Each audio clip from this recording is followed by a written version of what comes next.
Now let's use another function, and I don't have a good example for this.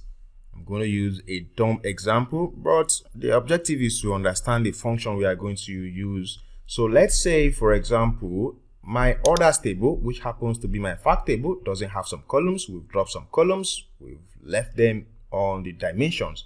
So if I want to see the CT on this table, for example, I want to see CT. I have what do I have? So I have a location ID here, but I can't see the city. Let's say somehow I want to bring city onto this table.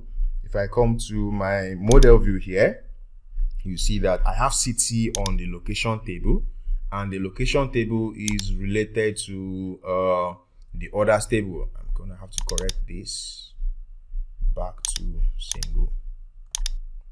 Okay, so that's done. I want to bring this city somehow. I need it on this orders table. How can I do that? Let me go back to my data view and go and define a new column again. And the function I can use is a function called related.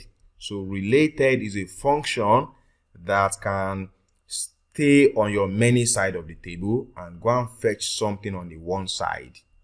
Right? So why should it return only one result? Because you are on a calculated, you are on a table creating a calculated column, and the results of that column, because the column is going to run the calculation row by row, it means it must bring back only one thing, which means the result has to be a scalar result. Okay, so that's why we are going to use related function. So I'll call this city, and I want to bring in the city from the other table. They have to be connected. If they are not connected, it can't see it.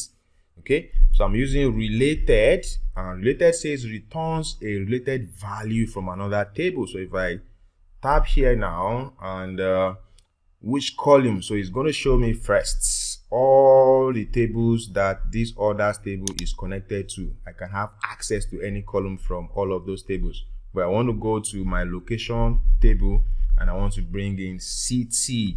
So when I close this bracket and I hit enter, I'll see the city that this location belongs to. So related can only be used from the one side of the table to fetch something, from the many side of the table, from the many side of the table. Say that again, don't be confused. Related can only be used from the many side of the table to fetch one value from the one side. Okay, so I just want to pick the value that corresponds to whatever it is that this table is related to. So the value that corresponds to this location ID is what I want to pick out from my location table. Related obviously has a brother, which is related table, and they work in opposite directions. We're not going to look at related table now. We'll see that much later.